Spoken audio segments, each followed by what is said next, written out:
คราวก็อยากจะฝันบางทีก็อยากจะรู้ใครมีความหมายในใจของเธอใจหนอช่างโหดร้ายมองฉันอย่างมือเฉยใครหนอใครเล่าเอ่ยจะอดทน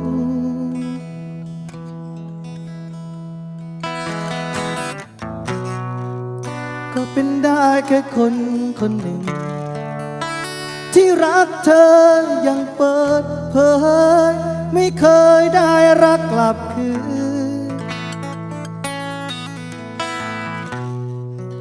ก็เธอนั้นแค่คนคนหนึ่งจะรักไม่รักช่างเธอให้ฉันงมงายต่อไปแค่ได้รักได้คิดได้ชอบสุขแบบทุกอย่างนี้ก็พอ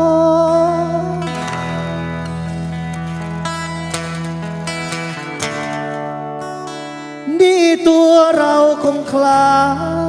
ยดังหมาเห่าเรือบินจนสิ้นใจ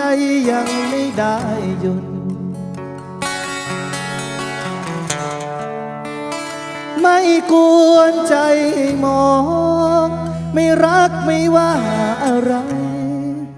คิดได้ฝ่ายเดียวก็พอใจโน้ฉันเป็นสุขเหลือเกิน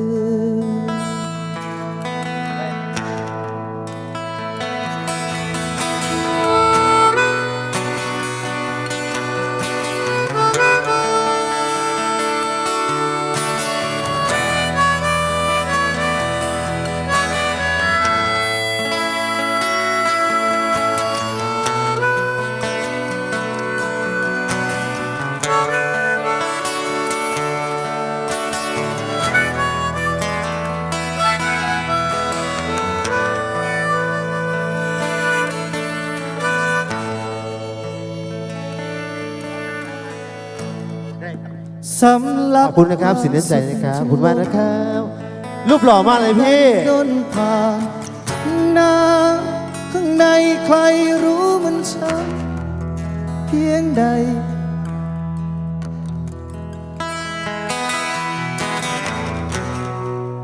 แค่ลมพัดผ่านผิวจา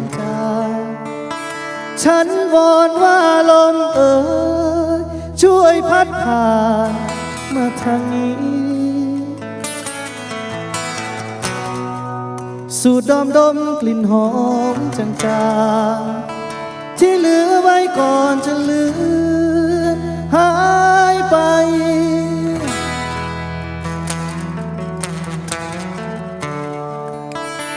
นี่ตัวเรา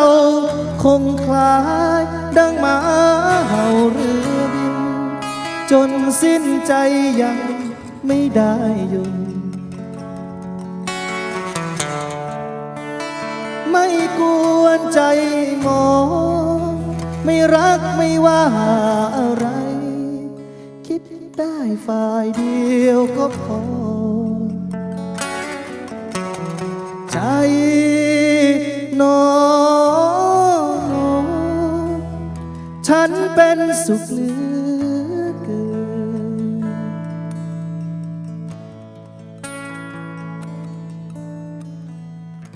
สวดๆจังหวะนะครับ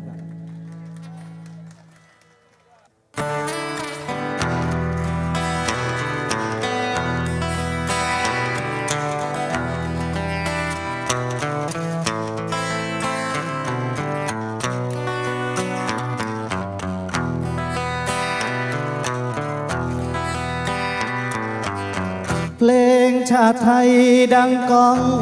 2 โมงเช้าทงพื้นเก่าพริ้วเบาบนเสาไผ่เด็กในน้อยยืนตรงหน้าธงชัยปลิวสวัยเป็นสง่าป่ากันดาน ครูลำดวนใจดี เกรด42นำเด็กร้องเพลงชาติ ยังชาติชานเป็นแสงเทียนส่องตามาช้านาน อุดมการณ์ของครูผู้อารี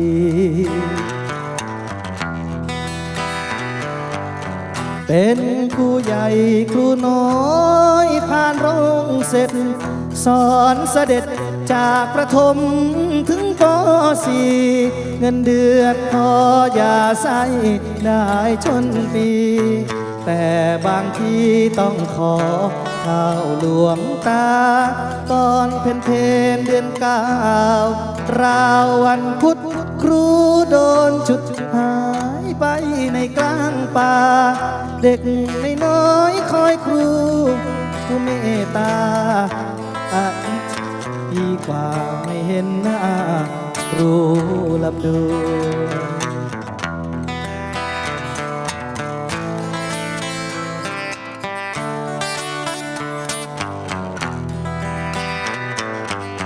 เป็นครูใหญ่ครูน้อ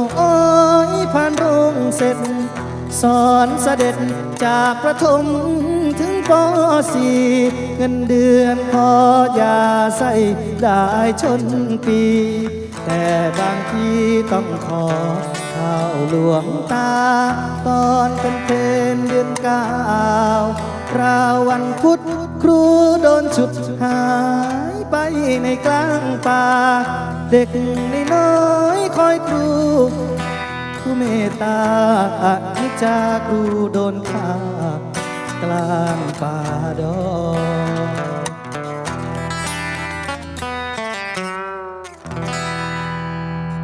ขอบคุณครับกามวนซืนโฮเซลไปพี่น้องโดนแล้วครับโดนแล้วบริแม่บ้านสาเกือบโอ้จักปีแล้วเพราะว่าทุกคนจำได้หมดว่ามีไอ้แดงมียายต้อยมีตาเทพไอ้ตาเล็กตาเทพแต่ว่าพวกนี้มันลูกไผ่ซะพวกนี้มันลูกไผ่นะครับอ่ะมันเป็นเรื่องปุญญาบันขอเพลงนะหนาวลมที่เรนูมันเดือนมีหน้าเหรอได้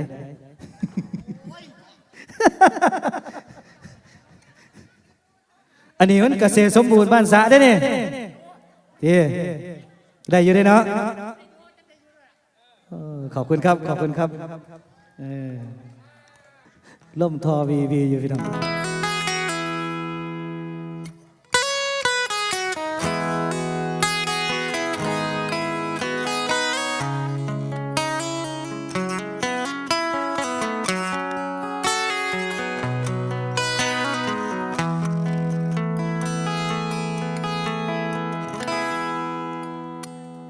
เรนู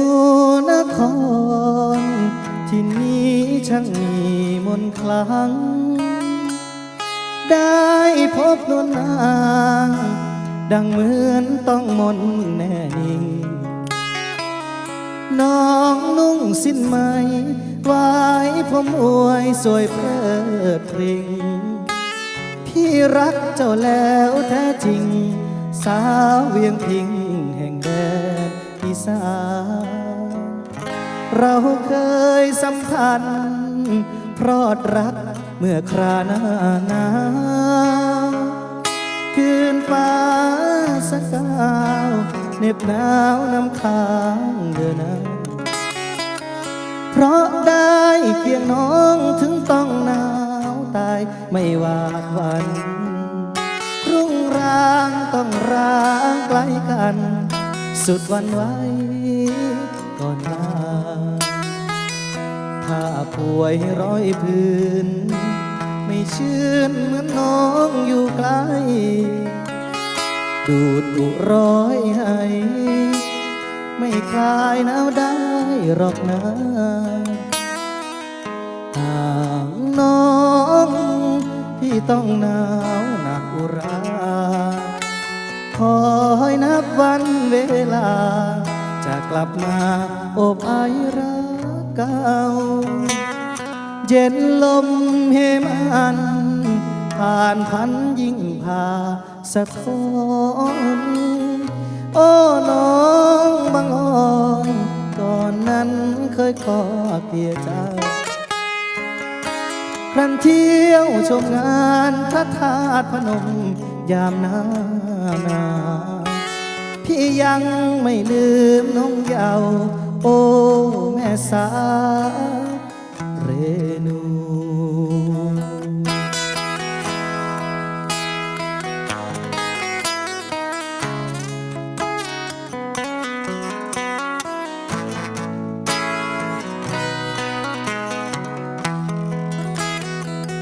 ผ้าป่วยร้อยพื้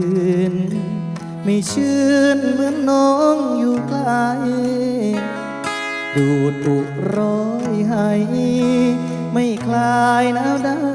หรอกนะห่างน้องพี่ต้องหนาวหนักอุรา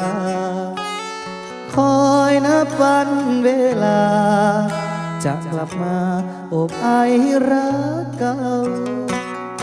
เย็นลมเหมันผ่านพันยิ่งพาสะท้อนโอ้น้องบางอ่อนก่อนนั้นเคยขอเกลียเจ้าครั้นเที่ยวชมงานพระธาตุพนมยามหนาวพี่ยังไม่ลืมน้องเยาว์โอ้แม่สาเรนู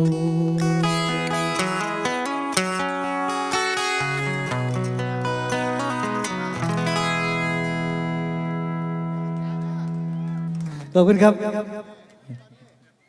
สำหรับพ่อใหญ่แม่ใหญ่ที่มานั่งเบิ่งอยู่นี่เนาะครับเนาะผู้ใดมีโทรศัพท์เล่นโทรศัพท์เป็นนะครับฝากกดติดตามเด้อช่อง YouTube ให้แน่พายุชาแนลครับติดตามเป็นกำลังใจให้ลูกให้หลานแน่เดี๋ยวเพลงใดที่ขอมาแล้วบ่ได้เล่นให้ผมก็ขอโทษขออภัยไว้ตรงนี้นะเพราะว่าบางเพลงมันลืมเดี๋ยวขออนุญาตเล่นเพลงของตัวเองสักเพลงนะครับแต่งเพลงลงใน YouTube ไว้นะครับฝากติดตามน้ำแน่นะครับซื้อเพลงสัญญาลมหนาวนะครับติดตามได้ที่ช่องพายุชาแนลนะครับ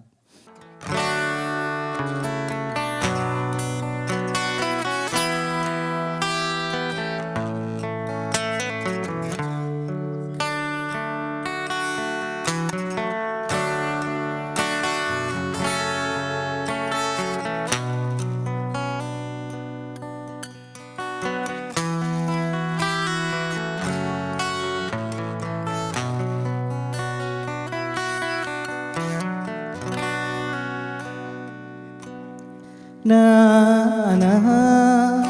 ได้ข่าวว่าเจ้าสิมาตั้งแต่ออกพรรษาอ้ายมาท่าเจ้าอยู่หม้องเก่าเฮ็ดนาพ่อว่านั่งก็จอไต่โคกกระเดาคิดหลายอายคิดหอดเจ้ากินข้าวบ่ได้ปานนั้นเด้นะปานใดน้อใจอายจังสิคลาสิเศร้าสิแลงสิบายแต่ในใจอายบอกเคยสาพอปีละเทื่อก็บอกเคยเบื่อถ้าเจ้าดอกนาย่านหลายย่านเจ้าเหินห่างย่านเจ้าหลงทางบ่วนกลับมาหน้าหนาวหมู่ดาวก็ขึ้นเหมือนเดิมแต่ใจอ้ายพ่อกระเทินขาดเกินเหมือนคนเป็นบ้าค เขาก็หายปลาก็ตายไปกับท้องนาลมหนาวจนใจเป็นฝ่าแต่ฝนถึงฟ้าบ่ตกจากเธอคอยอยู่เด้อคอยเจ้ามาเติมแรงใจยังคอยทุกปีเรื่อยไปสิโดนปันใดอายก็ยังเสื่อว่าเจ้าสิมาตามสัญญาหนาวลมจากเหนือก็ยอมกำลังบาดเดือสะแบงก็เสือว่าเจ้าสิมา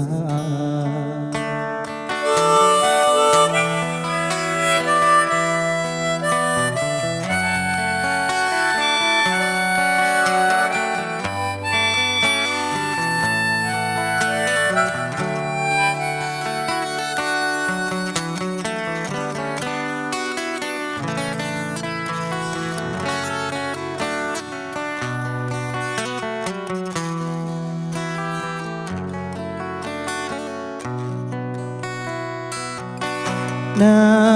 หนาวหมู่ดาวก็ขึ้นเหมือนเดิมแต่ใจอ้ายพ่อกระเทินขาดเกินเหมือนคนเป็นบ้าเขาก็หายปลากระตายไปกับท้องนาลมหนาวจนใจเป็นฝ่า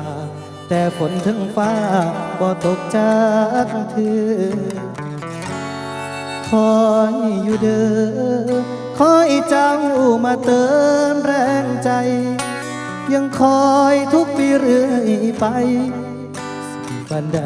อายก็ยังเสื่อว่าเจ้าสิมา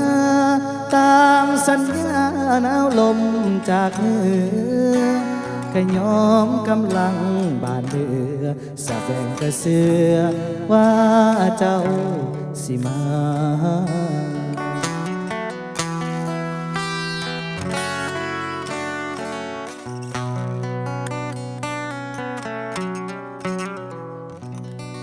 ขอบคุณครับ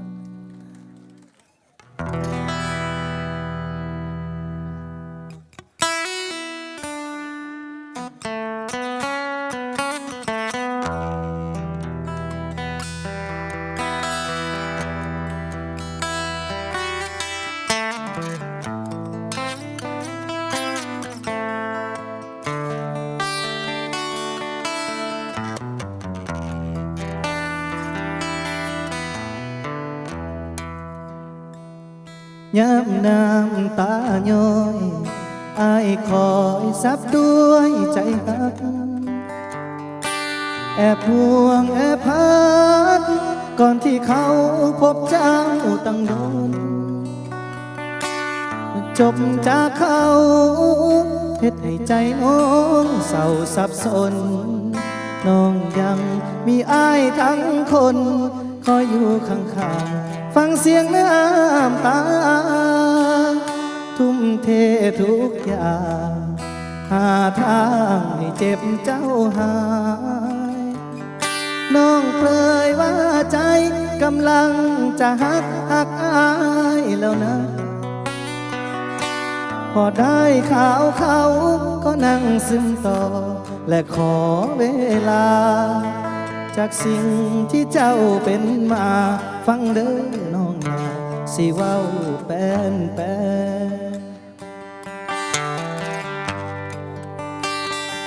อายบ่แม่นเขาหักแปรตายก็ได้สำนีเป็นพี่ชายที่คอยหวังดีแต่บ่มีสิทธิ์ใดเป็นแฟนคอยหักจากเขาคนจะง่ายบ่อาจสวมแทนแม้ว่า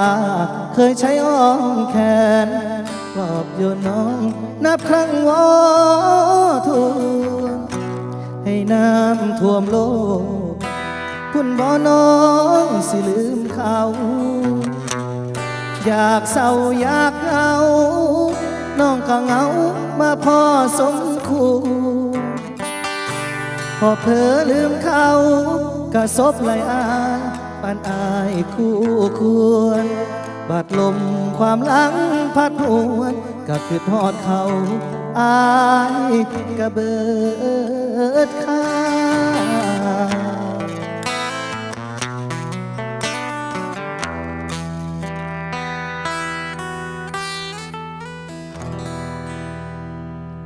ครับเจอกับช่วงต่อไปได้เลยครับ